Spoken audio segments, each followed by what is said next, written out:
Hey guys, welcome to another episode, and what we have here is HP laptop, tiny pinkish HP laptop from episode 16. And if you watched the video, you know that we tested the laptop, and the diagnosis was that most likely the CPU is dead. So what we will be doing today, I'll disassemble the motherboard and desolder the CPU to see if the short is gone. If the short is gone, then I'm going to order the CPU from AliExpress and put a new one in, solder it here, and hopefully we can revive the laptop and then make it work again. So let's wait 2 weeks. Let's get the CPU from AliExpress and try to solder it on the board.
And we are back. The board is cooled down and cleaned, so let's check the resistance now, and that's the moment of truth. Can we fix it potentially, this board, or is it going for a donor? So let me grab some ground here and let's check the coil on this side as we measured, and we have, do I get a good connection? Around 18K, and the same we should have on the BIOS chip. Okay, do we?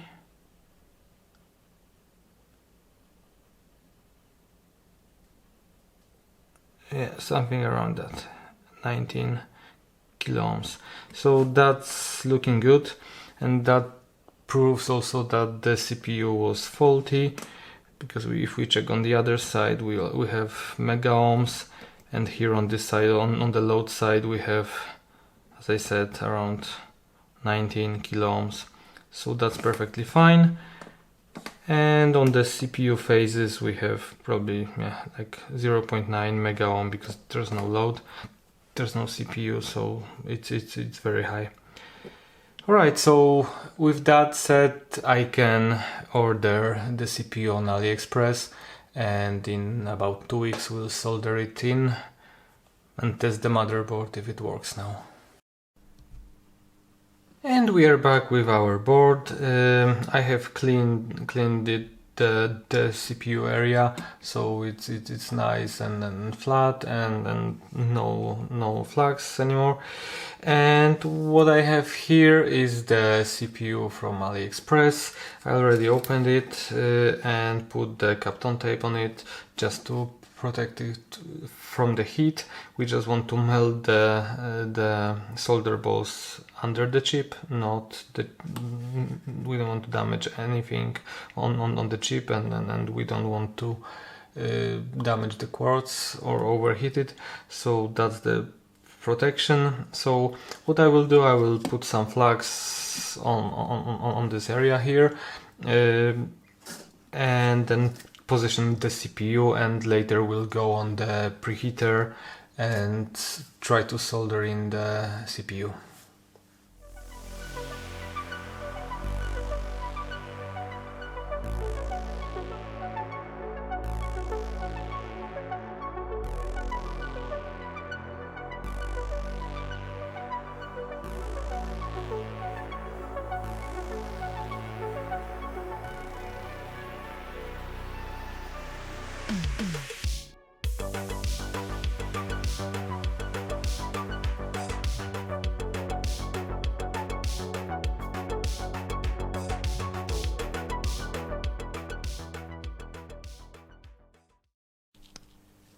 And we are back on the table. Just to let you know, I had to do a reflow of the CPU, because after the initial soldering that you've seen on the video, I checked the board, and actually the resistance on the CPU coils was very high, like kilo ohms, and it's not what it should be. It should be a few ohms. So it means that the connection between and under the CPU was not good on some pads. So I had to reflow to make sure everything solders properly. And let's check now, check the resistances and see if we fix the laptop. I mean, we don't know that, we won't know, but let's figure out whether there are any shorts. So starting with the CPU actually, because I told you there was problem here, and we have 6.5 ohm on this one, so probably on this one as well, exactly, and this one should be slightly higher. I don't know whether it's chipset or the GPU, integrated GPU, but it's 16 ohms, that's fine. This coil here, that's in kilo ohms. This one here, let's check it.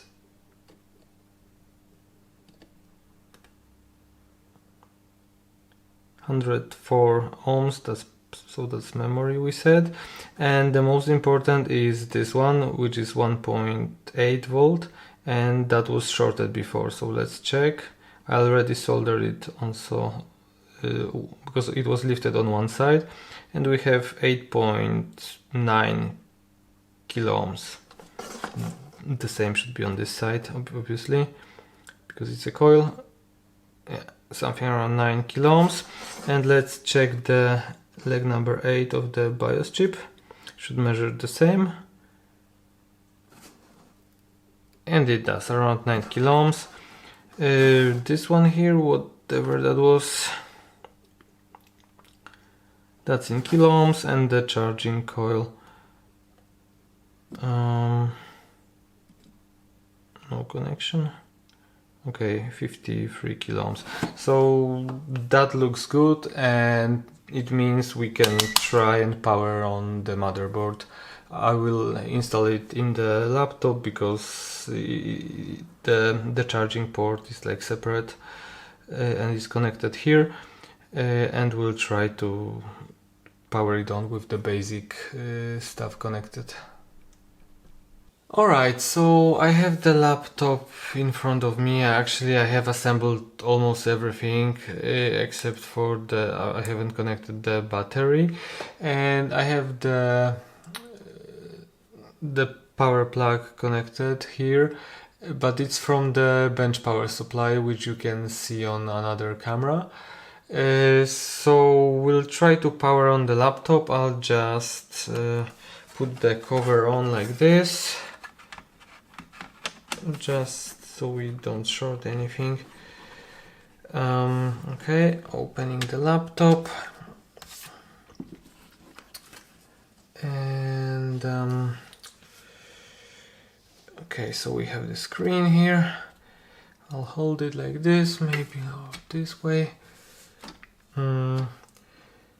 And power button is here. By the way, we have 19.5 volts. Sorry, I haven't connected the plug. So we need the plug, and the power draw is around 0.02 of an amp. So 20 milliamps, that's good. And we press the power button, and we have half of an amp, 0.8, 0.6. You can observe over 1 amp. Now went back to half an amp, but it's floating, so it's a good sign. But do we get a picture, please? Do we get a picture? Okay, 1.7, 1. And we have a picture, guys. So yeah, I will install an SSD, install Windows on it, and test it further, but looks like we fixed the laptop. And we have the laptop fully assembled now, and I have been testing it for like several hours, stress testing actually. So I let it run Prime 95 to test the CPU and the memory. Also ran a Valley benchmark for multiple hours, and it was absolutely stable. You can see in Cinebench it achieves around 3000 points, which is really good result. It's close to almost to Ryzen 1700X. So 8 core and 16 threads, really nice score for 15 watts CPU. And as you can see here, let's zoom in maybe.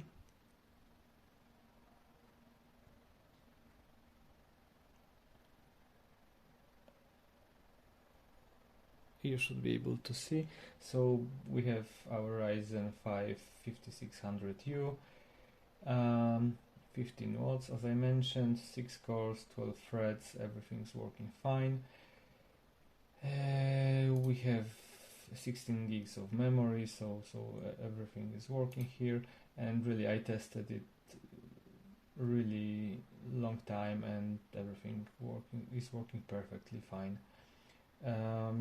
Wi-Fi, everything is installed, all the devices, camera, everything.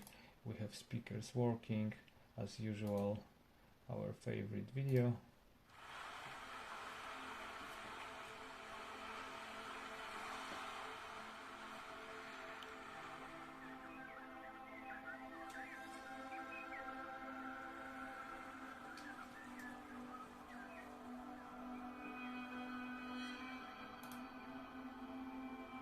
And the laptop basically is in perfect condition, looks mint, I would say, almost like brand new. even though it's plastic, but it still looks really nice in this pinkish gold color. Personally, I really like it, and I like how small it is. And well, I think HP done a good job. I mean, inside the laptop, the cooling is really okay, and everything, and then how easy the laptop is to disassemble and fix. If you have to take it out, I really like the design of it. So yeah, for me it's a really nice laptop. Thank you for watching. Leave a like if you enjoyed the video, subscribe to the channel if you haven't done so already, and see you in the next one.